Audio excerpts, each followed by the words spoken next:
এখন সরকার বদলের সাথে সাথে সব সব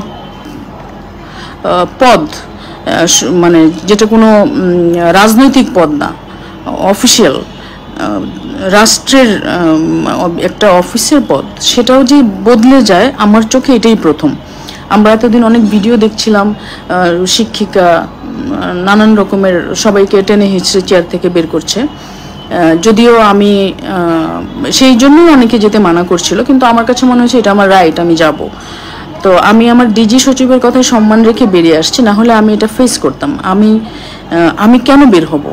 কারণ আমি কোনো দলের সুবিধা নিয়ে, আওয়ামী লীগের সুবিধা নিয়ে এই পদটাতে আসিনি। যদিও যেহেতু আওয়ামী লীগের আমলে আমার চাকরিটা হয়েছে, সবাই এটাই বলে যে আওয়ামী লীগের সুবিধা ভুগি আমি, যার জন্য আমার এই চাকরিটা হয়েছে।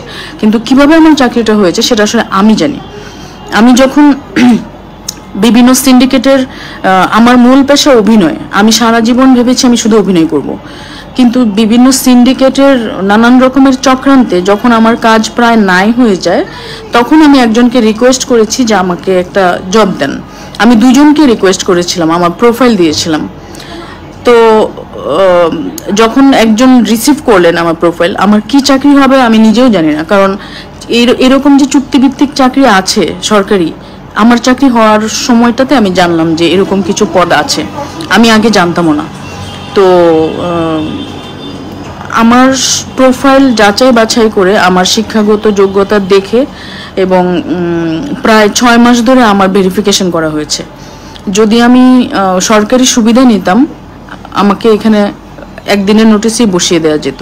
প্রায় 6 মাস আমার এলাকা, আমার সব আত্মীয় স্বজন সব কিছু ভেরিফাই করে, আমার যাচাই বাছাই করে আমাকে চাকরিটা দেওয়া হয়েছে। এবং আমি বিশ্বাস করি যে আমার দায়িত্ব আমি খুবই চমৎকারভাবে পালন করছিলাম, কারণ আমার অফিসের আমার বসেরা তাই বলেছে।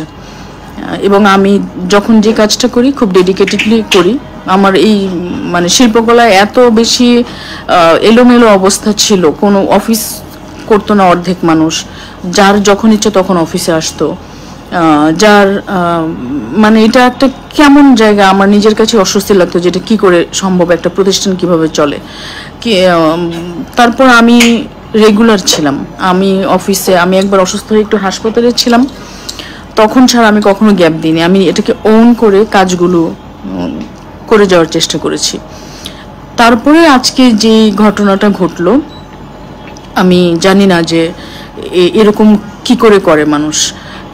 আমার যোগ্যতা অনুযায়ী যে কাজটা আমি পেয়েছি, সেখান থেকে আমাকে তাড়িয়ে দেওয়ার রাইট তাদেরকে কে দিল? এটা এখন যখন সব কিছু নতুনভাবে চলতেছে, নতুন নিয়ম হচ্ছে দেশে, সব কিছু ভালো হবে, সব কিছুই ভালো হবে, তাহলে এই যে টেনে হিচড়ে এক একজনকে পদ থেকে নামানো হচ্ছে, সেটা আসলে কীরকম ভালো আমি বুঝতে পারছি না। আমরা এতদিন ভিডিওতে দেখেছি, বিশেষ করে হিন্দু যতই মুখে বলুক হিন্দুরা এই দেশে প্রোটেক্টেড, হিন্দুদের কিছু করা হবে না, তাদেরকে গার্ড দিয়ে রাখা হবে। তো এমনই গার্ড দিয়ে রাখা হচ্ছে যে তাদের প্রত্যেকটা পদ থেকে টেনে হিচড়ে নামানো হচ্ছে। এখানে আমি বলবো না শুধু আমি হিন্দু বলে, এখানে যারা পরিচালক ছিলেন সরকারি এবং নতুন ডিজি এবং সচিব যেহেতু পরিস্থিতি সামাল দিতে পারছেন না, তারা বলেছে চলে যেতে। এরকম সিচুয়েশন আমি কখনো দেখিনি।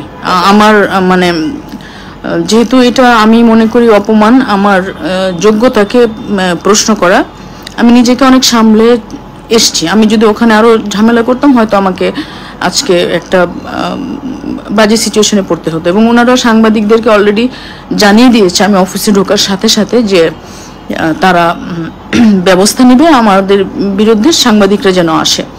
তো সাংবাদিকরা সেই জন্য আমাকে ফোন করছিল।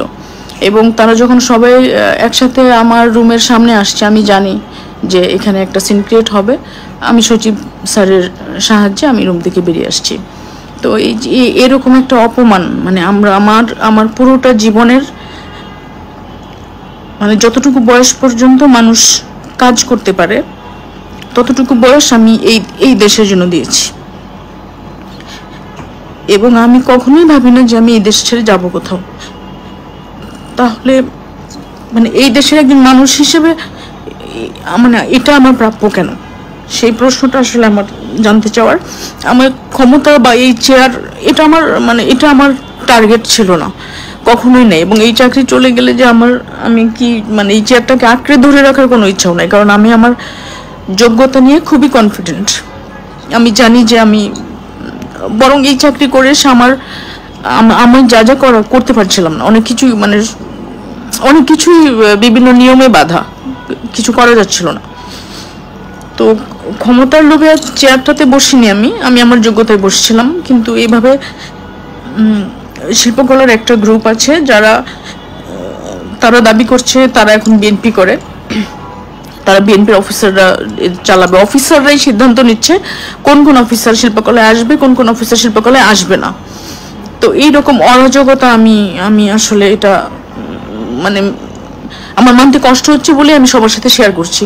আর এই একই ঘটনা বারবার সাংবাদিকদের প্রশ্নের মুখোমুখি হতে হবে, এগুলো পারছি না বলে আমি সবার সাথে শেয়ার করে নিচ্ছি। যার যা ইনফরমেশন দরকার হবে সেখান থেকে নিতে পারেন। কিন্তু আমি এটুকু বলতে পারি যে এখানে যেরকম আওয়াজ দেওয়া হচ্ছে যে সবাই বহাল তবিয়তে আছে, সবাই ভালো আছে, একদমই না। সবাইকে তার নিজের চেয়ার থেকে টেনে হিচড়ে নামানো হচ্ছে এবং ম্যাক্সিমামই মিডিয়াতে আসছে না। যে কেন নামানো হচ্ছে, একটাই দোষ যে হিন্দু অথবা আওয়ামী লীগ করে, একটা মানুষ কি কোনো দল সাপোর্ট করবে না? একটা দেশে বিভিন্ন রাজনৈতিক দল আছে, যার যা ইচ্ছা সেটা সে সাপোর্ট করতে পারে, তার জন্য তাকে তার দায়িত্ব থেকে নামিয়ে দেওয়া হবে।